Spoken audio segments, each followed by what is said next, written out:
I'm currently 20 years old, although at the time of the story, I was 19. I live in Newark, Delaware, a usually small and quiet town. That is, until college season rolls around in the fall and spring. Newark is home to the University of Delaware, which is a large and widely respected school in the US. It also has a reputation for being a big party school, so when the college kids arrive, things get a lot more lively.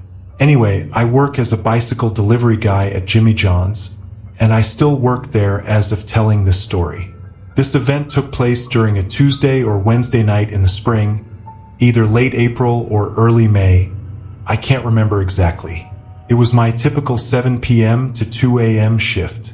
The Jimmy John's I work at is open until 2 on weekdays and 3 on weekends.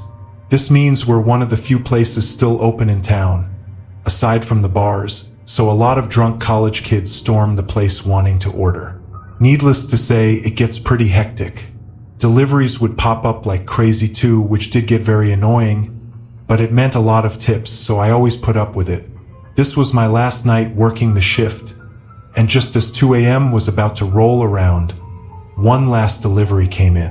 I was next in line to take it, which annoyed me because I just wanted to end my shift and go home to get some sleep. I sucked it up and took the delivery since I didn't have a choice. I knew the street by heart and knew where to go immediately.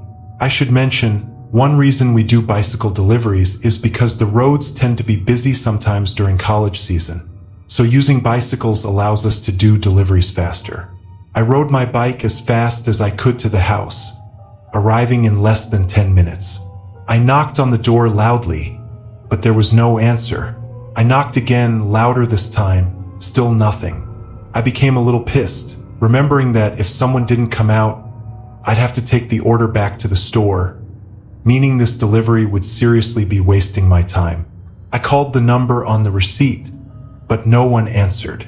I was getting ready to call the store when I first heard it, a rustling sound coming from some bushes directly across the street from me.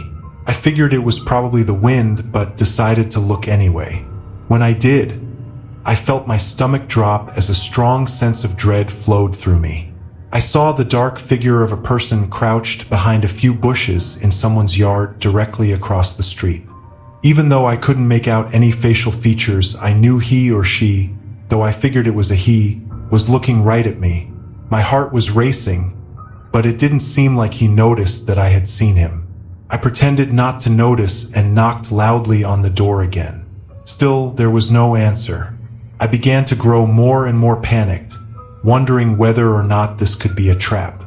I did a quick glance, and the person was still crouched behind the bushes, watching me. I just wanted to get the hell out of there, so I decided to knock continuously on the door as loudly as possible until someone answered. It felt like hours that I was knocking, but eventually, someone stumbled out from one of the rooms and sluggishly answered the door, sounding pissed. When I told him about the order, he said he didn't order anything, so it was probably his roommate. Unfortunately, the person who actually ordered was upstairs in his room, passed out drunk. How he could have passed out so quickly after ordering is still beyond me. The guy went upstairs to try and get his roommate. Not even a minute after he went upstairs, I suddenly heard more rustling and did a quick glance back. The man had moved a little closer, probably to get a better view of me. I could tell he was still watching me. My fear intensified. I almost wanted to go inside to get away from the man, but I figured he'd steal my bike, meaning I couldn't do my job anymore. Plus, I didn't know if this person was armed or if he would actually try something if I went inside, which would put the two of them in harm's way. Luckily, the guy was only upstairs for a minute. He said his roommate's door was locked and that he wouldn't answer the door when he knocked. At this point, I really wanted to get out of there, so I told him he could sign for his roommate's order. He hesitated at first since there wasn't a tip charge to the order, but a tip was the last thing I was thinking about. I insisted over and over, and eventually he signed for his roommate. I handed the order to him and gave a quick thank you. As soon as he shut the door, I hurried to my bike and hopped on, ready to get the hell out of there. But just as I put the kickstand up, I heard the man suddenly lunge out from behind the bushes. I quickly turned to my left and saw the man was now dashing toward me. I was able to see that he was wearing jeans, boots, and a black hoodie with the hood up and what I think was a mask on his face, as I could only see his eyes. Although I'm not 100% sure, it looked like he was holding a blade in one of his hands. I knew I had to act quickly. I couldn't make a U-turn because he'd probably catch me before I could get away. To make matters worse, all the surrounding streets led to dead ends. My only chance was to head to a nearby bike trail. Even though it wasn't lit up and I didn't have a light on my bike, I knew it would be my best option. I pedaled faster than I ever had before onto the pitch-black trail. I rode it all while looking out for shadows and listening for footsteps. Luckily, the trail wasn't long, and I knew it by heart. Still, I was extremely paranoid, and I got startled whenever I heard any noise at all. I didn't see the man while I was on the trail, and I made it back to the store safely. I was hyperventilating like crazy as I tried to wrap my head around what had just happened. I didn't tell my boss or coworkers, nor did I call the police since I didn't get a good look at the man. I simply got my stuff, clocked out, and went to my car, putting my bike in the trunk. I was so thankful I decided to drive that night. I made it home safely without anyone following me, and that was that. I never saw the man again. I don't know what he wanted, whether he wanted to rob me or worse. I haven't worked another midnight shift since then, and now I carry nunchucks whenever I do any kind of night shift. Newark isn't known for being a dangerous town, so the fact that this happened here truly showed me that anything can happen anywhere, to anyone at any time, no matter how safe or dangerous the area may be.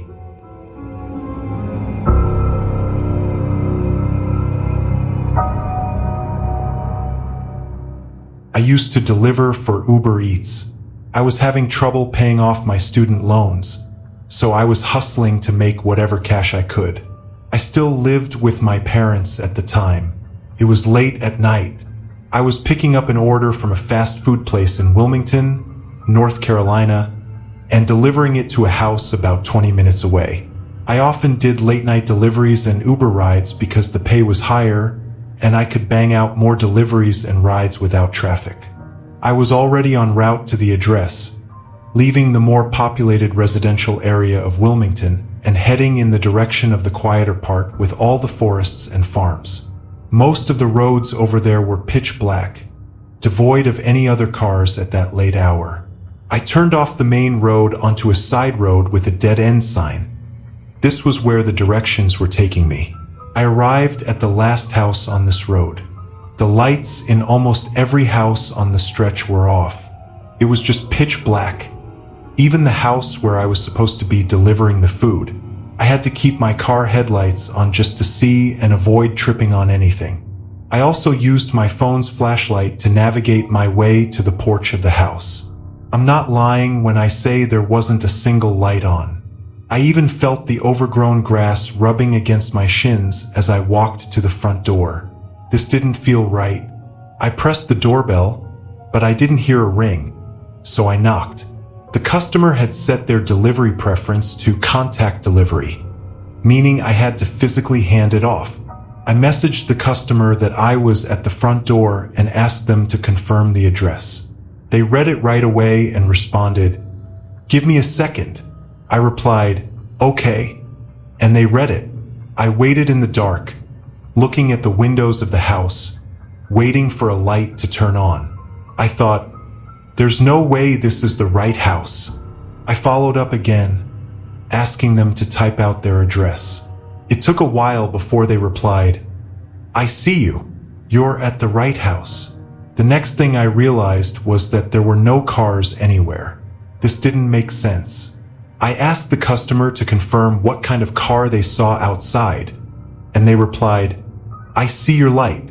That pretty much confirmed I was at the correct address, but it didn't make this any less sketchy. I started inching away from the door, not wanting to be too close when they opened it. But the door never opened, no matter how many times I messaged the customer. I was starting to suspect this was some kind of scam to get free food. Then, I heard a voice from the darkness surrounding me. It was a male voice, calling, "Over here." I waved my flashlight all over, trying to reveal who had spoken. I said out loud, "I'm leaving the food on the front porch." I had no idea who I was talking to, nor could I see anyone. I was terrified.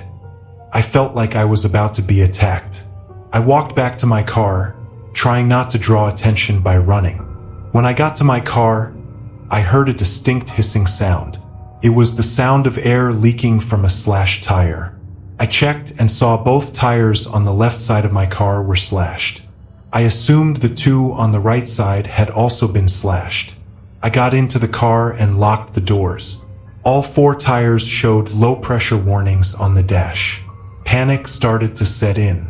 I debated whether to call the police and wait in the car or make a run for it in the dark to a nearby house. I was about to choose the second option. I turned off the headlights and was about to get out of the car when I noticed someone standing outside my window. I screamed my soul out, and then I realized there were at least 4 people outside, one at every window. They were all wearing masks, covering their faces. I was surrounded.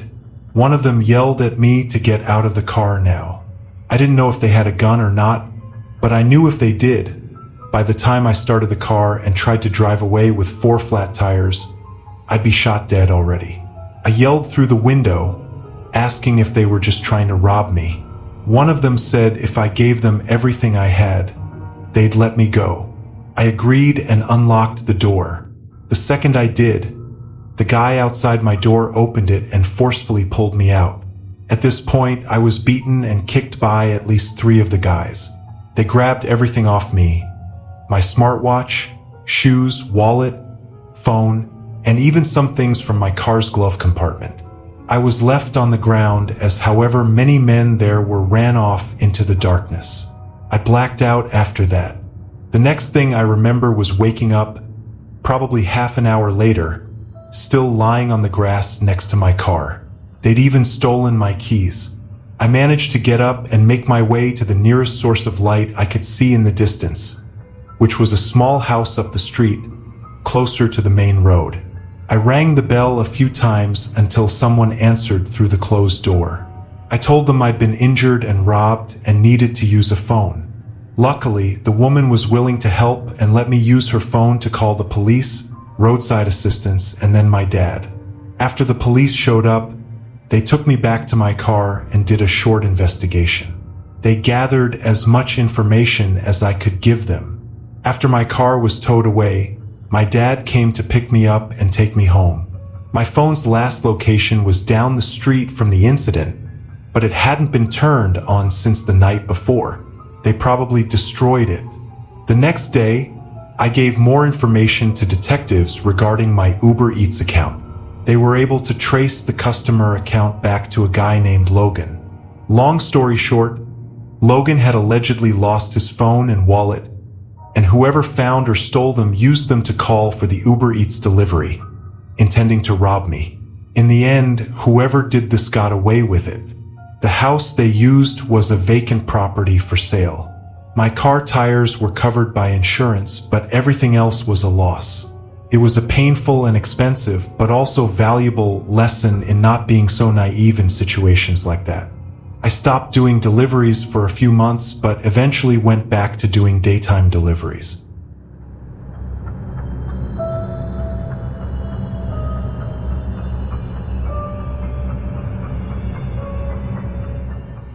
It was supposed to be one of, if not the last, delivery of the night for me. I was working at this pizzeria called Leonardo's. One of my bosses, Frank, was on the night shift with me. He would choose who does what delivery. We got an order for a couple of regular pizzas. He gave me a piece of paper with the address on it and the person's phone number. This was in 2009, and I didn't have a cell phone with GPS, just a basic flip phone. I also didn't have one of those Garmin GPS devices, so I had to rely on an old-school book of maps to find my way around when doing deliveries. The name of the street I was delivering to was something along the lines of Willows Road. I can't remember the house number nor the name given for the order, but I do remember having the hardest time finding the place. It was in this really rural town with nothing but woods, farmland, and more woods. The lack of streetlights didn't help either. I had to pull over a few times, turn on the interior lights, and check the map again. It was a very stressful situation whenever I couldn't find a house. I was on a quiet, dark, and confusing road when I decided to call the number on the paper my boss gave me. The phone rang several times. There was no answering machine, just a long ring. It must have rung at least 10 times before someone finally picked up. I waited for them to say something, but when no one did, I said, "Hello." The voice on the other end repeated it back in a low, deep, yet soft tone. I said, "This is the pizza guy. I'm just having a hard time finding your place." He explained that his driveway was easy to miss and looked like just a dirt trail. He spoke very slowly and in a monotone voice as he described the surroundings of his driveway to help me find it. Eventually, I did. I turned my car onto a narrow dirt path, which was indeed easy to miss. I drove slowly for about 30 seconds before a small, one-story house came into view. There was a faint orange glow from inside the house that I could see through one of the windows. I parked next to the only other vehicle in sight, an old, rusty pickup truck. Grabbing the 2 pizzas from the passenger seat, I walked to the front door. I looked for a doorbell but couldn't find one, so I knocked. I could hear muffled music from inside the house and then footsteps approaching the door. The door cracked open slightly, and I could only see one eye peeking out. I nervously said, "Hey, you ordered the pizza, right?" The guy replied, "Oh yes, the pizza." I recognized the voice from the phone call. There was an awkward pause. I then asked, "Do you have the cash?" He said, "Yes, let me go get it." He walked away from the door, and I heard his footsteps go to another room. The music playing was super old, from the 1930s or so, which made the setting even creepier. Then, the door slowly started to open on its own, revealing more of the dimly lit room inside. The interior of the house looked incredibly old. There were metal sheets covering parts of the floor, presumably to cover holes, and the furniture looked like it was from another century. The music was coming from a vintage record player, one of those with the big horn on top. What really bothered me was the smell. It smelled like death in there. I waited patiently for the man to come back with the money, but when enough time passed that it started to feel weird, I knocked on the open door and called out, "Sir!" His voice came from another room. "Yes. Would you mind coming into the kitchen, please?"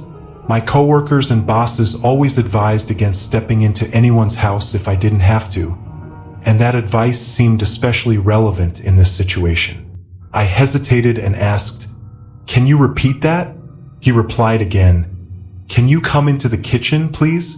I stepped inside, feeling like the floor might give way under my feet. The place was so old that the floor actually caved in a little as I walked. The house was very linear in its layout. To my right was the entrance to the kitchen, where his voice was coming from. To my left was a narrow hallway with several doors on the right side. At the end of the hallway, I saw a man with his back to me, slowly dancing in the creepiest way imaginable. He was feeling his body in an unsettling way. In any other situation, I might have laughed, but in this case, I was deeply disturbed. I turned my attention back toward the kitchen, still holding the pizza boxes. As I took a few steps forward, I noticed someone peeking around the edge of the wall, separating the kitchen from the living room. It was the same man's face, once again showing only one eye, creepily peering at me. The only thoughts in my mind were, what the hell is going on? And should I leave? I asked him again if he had the cash, but he didn't respond. Instead, he started giggling, a deep, subtle, and soft laugh. Then he called out, "Randall!" in a startlingly loud voice, much more commanding than the soft, monotone tone he had used earlier. I had reached my limit.